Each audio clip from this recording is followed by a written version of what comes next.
In this WrestleTalk news, a concerning update on Randy Orton's injury status, news on whether CM Punk could be returning to AEW, WWE SmackDown and AEW Rampage reviews, and more. Subscribe and enable notifications to always on for daily wrestling news videos. Support WrestleTalk! Since Randy Orton's injury layoff began back in May, there's been an undeniable sense of ominousness regarding the severity of his ongoing back issue that has kept him out. At the time the injury arose, almost out of nowhere, without many reports or specific incidents to point to that suggested Orton was suffering as much as he reportedly had been prior to his absence. While fans were and continue to be hopeful of seeing Orton return before the end of the year, in September there were reports of serious concern in WWE over Orton's in-ring future, and now unfortunately it looks extremely unlikely that Orton will be back anytime soon, as it was reported yesterday by Fightful Select that Orton recently underwent spinal fusion surgery that will see him out for an extended period of time. A serious procedure such as this hoped to be avoided by WWE, however it seems the issue is far more serious than any of us could have imagined. Some sources close to Fightful have even suggested that WWE will be fortunate to have him back at all, given the severity of his injury and lengthy career up to this point. It's also unclear what effect the layoff will have on Orton's current WWE deal, and whether time will be added on if Orton does make a return in the future.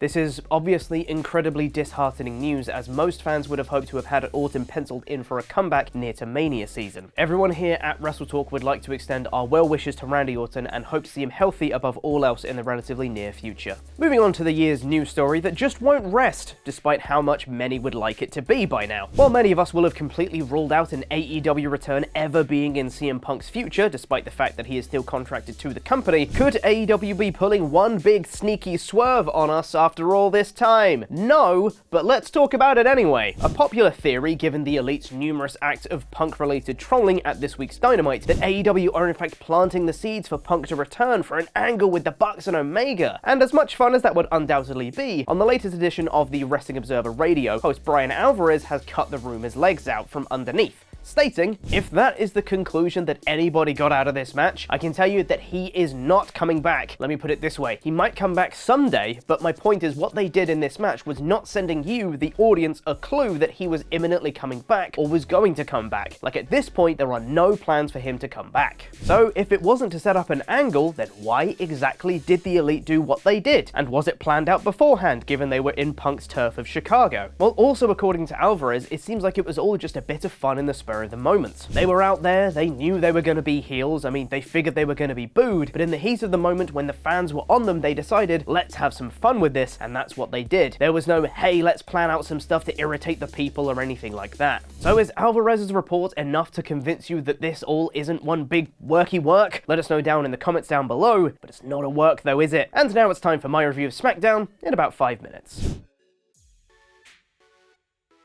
It's the go-home show for Survivor Series War Games, and let me tell you, I might be more excited for this show than I was for Full Gear, and that's primarily down to the men's War Games match, but fingers crossed, this show makes me even more excited for the rest of the card too. The show began with the heels of the women's War Games match in the ring, where they called out Bianca Belair to reveal the 5th member of their team. Bianca and her team came out and revealed the 5th member to be Becky Lynch. Becky came out, everyone brawled, and there was a standoff between Becky and Rhea Ripley. Yes, please is what I say to that. While it's great to see Becky back and her teaming with Bianca makes a lot of sense given the allegiance at SummerSlam, I thought this reveal was kind of anticlimactic. It was the equivalent of Teddy Long saying, "You'll go one-on-one with this man," before revealing Randy Orton. Bianca's promo literally just said, "There's 5 of you and 4 of us, but I didn't come alone," and that was it. I think Becky was absolutely the correct choice here, but the reveal of her inclusion I think left a lot to be desired. Regardless though, this has made me more excited for the show tonight, yay! Butch then faced Santos Escobar in the semi-finals of the SmackDown World Cup, but not before we get a replay of Becky's return,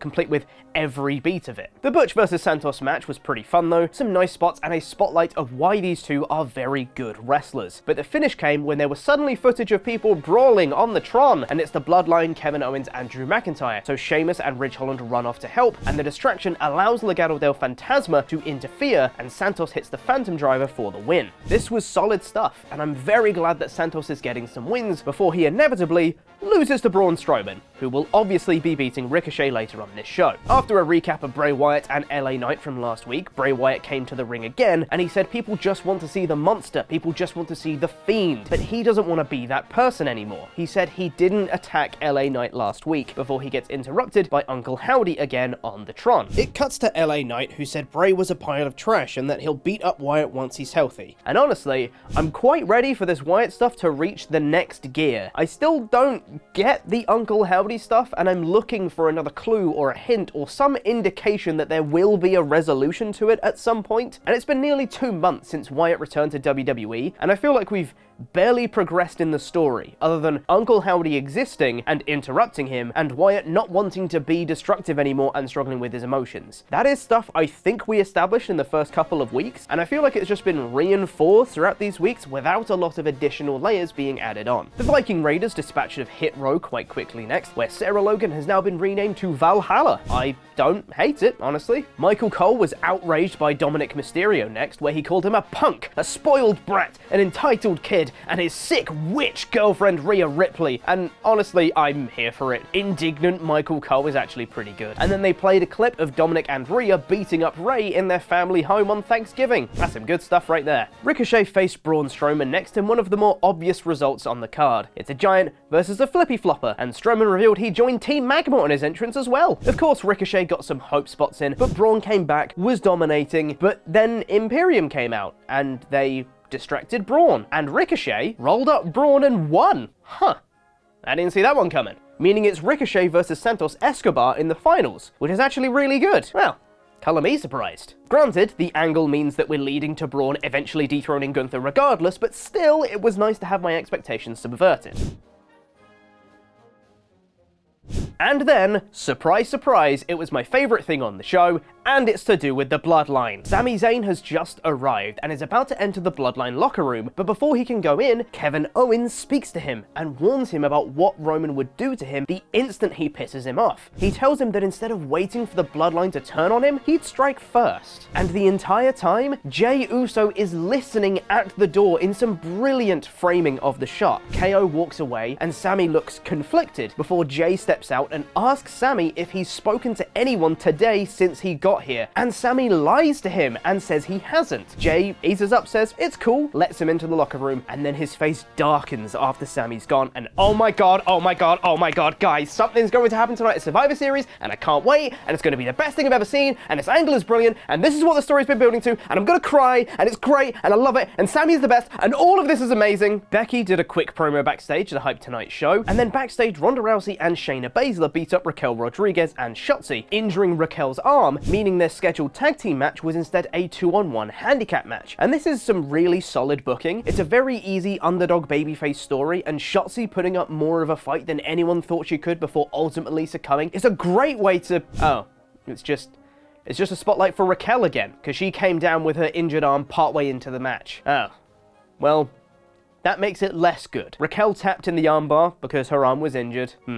I think I would have preferred the spotlight be on the person fighting Ronda Rousey tonight, honestly. And then it was the main event for the advantage in the men's War Games match, with Drew McIntyre and Sheamus facing the Usos, and this was brilliant. The match itself was fun, but the real juice came in the finish. After pretty much everyone had been taken down, Sami tried to cheat, grabbing a tag belt for Jey Uso to use, but Owens stepped in and tried to stop him. He gave him a choice to do it or not, and Sami tried to do it anyway. So KO got the referee's attention, had Sami ejected, then hit a stunner on Jey Uso into a bro kick from Sheamus for the babyface win. Now, fantastic angle aside, and all the implications that come with it of Jey Uso losing because of Sami Zayn and the interaction they had earlier in the night, the babyfaces have the advantage in a War Games match. That's bad. However, I think they can make it work with one easy solution. Sami Zayn is first in for the Bloodline. The advantage is against him, painting him as even more of a babyface despite being on the heel team. Otherwise, don't give babyfaces a numbers advantage. That's bad. This was a very fun show though, and made me more excited for Survivor Series tonight. I genuinely cannot wait for the men's War Games match. I think it's the most excited I've been for a single match since... Actually, I don't know. A long time. This is a 4 out of 5 show. Now, before we get into Tempest's review of Rampage, a quick update. Due to other responsibilities I have for WrestleTalk and the rest of the company, it's no longer feasible for me to continue to work Saturdays, and as such, this will be my last one, which means that starting next week, Sat-E Niangi will be hosting the news on a Saturday, Tempest will be hosting the SmackDown review, and we will unfortunately be dropping the Rampage review entirely. It will also be Tempest and Sat on the WrestleTalk podcast on Saturdays as well as the new duo there. So show them some love, it's been a long time coming, and I will miss reviewing SmackDown every week. So for the last time on a Saturday, hot tag to Tempest.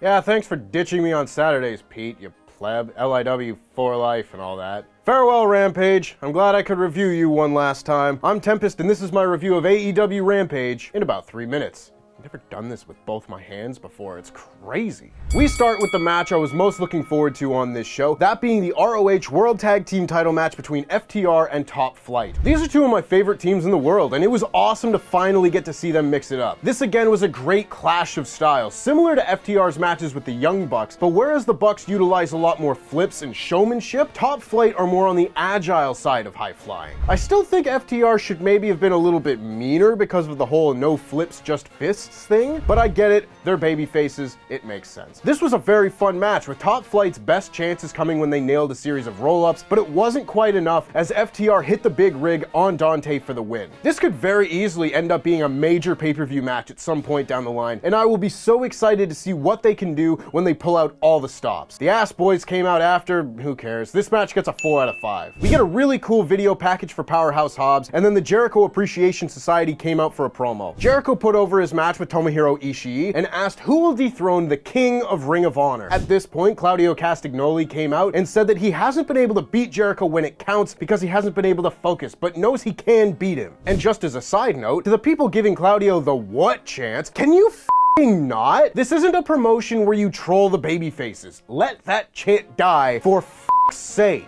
Back at it, Claudio wants another shot, and Daddy Magic says that Claudio would make a great addition to the Jericho Appreciation Society. Jericho tells him that makes his nipples hard, and he'll give Claudio another shot with those stakes, with Claudio accepting for Final Battle. This was another solid promo, save for the asshole fans, and I honestly don't know for sure which way that match is gonna go, but at the very least we have our main event set for Ring of Honor's biggest pay-per-view of the year. 3 out of 5. Toni Storm is backstage with Renee Paquette and says Jamie Hayter didn't beat her one-on-one, and if Jamie's okay with that, then that's fine. She says she always defended her title as if it were the official AEW Women's Championship now that her title reign has been recognized, and says she broke her face defending that title and she'll break it again to get it back. I love Toni Storm. We then got Darby Allin's match with Anthony Henry. The two have an indie rivalry dating back years, and while you would obviously see a much bigger match between them if this match happened at Warrior Wrestling or something of the sort, I still think it's very cool that Anthony Henry got to show a little bit more than he has been able to in this match, and I really like how AEW pulls from existing indie rivalries from time to time, particularly with Darby Allin. We've seen this with his rivalries with Swerve and with Brody King. It's a really nice touch. It makes it feel like world building, and I like world building. In this case, the crowd wasn't super hot for this match as Henry got a lot of offense in, but there was still some good moments like when Darby hit his suicide dive on JD Drake and finally hit the coffin drop on Henry for the win. I probably enjoyed this match more than most of the crowd, but I do like Anthony Henry a lot.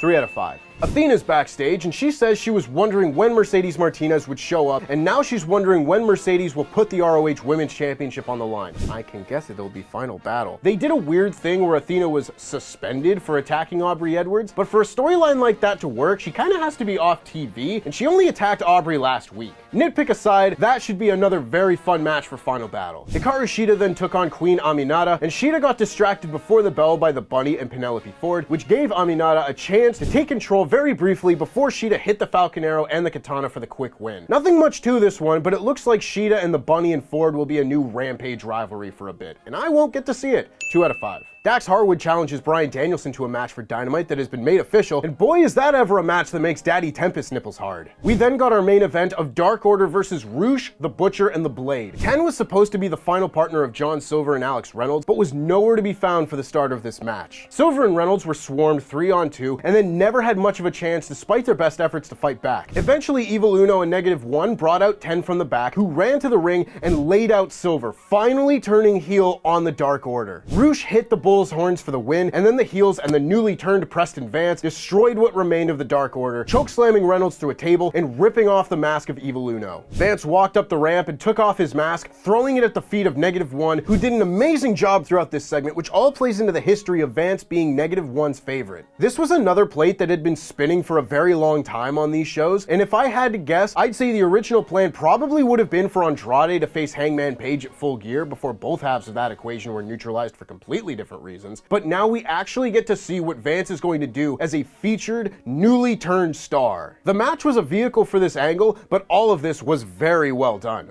4 out of 5. And that caps off another episode of Rampage. Overall, it wasn't the most important show in the world, but there were some major developments mixed in amongst some mostly missable matches. It was still a good time, but missing that top tier match to make this a must-see show. It gets a 3 out of 5 for me, capping off my run of reviewing Rampage on this channel. I'll remember the good times, and I hope you will too. Scripts! That's with a Y. Scripts has debuted on NXT after a month of teases. Oh, we were so excited, mostly excited because of how much everyone's dunking on it on Twitter. Yeah. It was